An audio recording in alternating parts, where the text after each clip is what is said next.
বৈষম্যের যে সকল ব্যবস্থাগুলো আছে সেই ব্যবস্থাগুলোর সাথে আমি নিজেকে ওতপ্রোতভাবে জড়িয়ে ফেলেছি।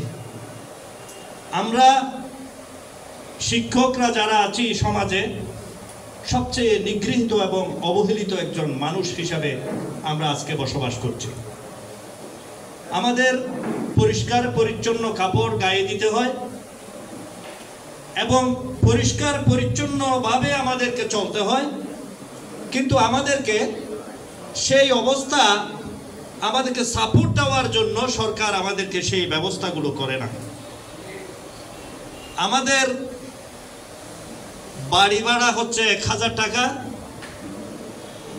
বেসরকারি পর্যায়ে যারা আছে, এবং চিকিৎসার জন্য আমাদেরকে দেয়া হয় 500 টাকা। এই টাকাগুলো কি আসলে টাকা? আমরা যারা বেসরকারিতে পড়াই তারা কি বাংলাদেশের সরকারি শিক্ষা ব্যবস্থার সাথে যারা পড়ায় তাদের থেকে কি কোনো ভিন্ন কোনো সিলেবাসের পড়ায় কিনা? আমাদের বোর্ড যদি একটা হতে পারে, আমাদের বই যদি একটা হতে পারে, শিক্ষার ব্যবস্থা যদি একটি হতে পারে, আমাদের টাকা দেওয়ার ক্ষেত্রে আমাদের বৈষম্যতা রেখে দিয়েছে।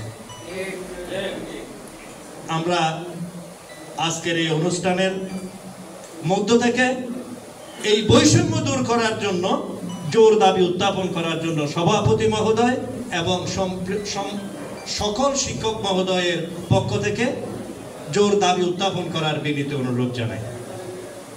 শিক্ষা এমন একটি জিনিস, কারিকুলামে যে জিনিসগুলো আমাদেরকে দেওয়া হয় আমরা সেগুলো বাস্তবায়ন করি, কিন্তু আমাদের একটা অপার সুযোগ আছে, সেটা হচ্ছে নিজেকে উপস্থাপন করা এবং আমার আইডিওলজিতে নিজেকে তৈরি করা।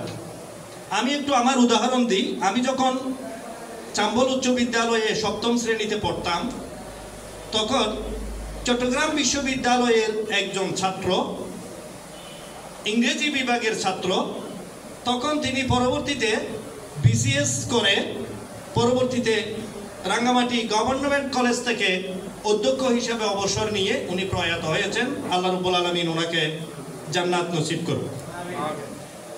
উনি যখন আমাদের গ্রামে আসতেন তখন উনি আমাদের স্কুলে ক্লাস নিতে যেতেন।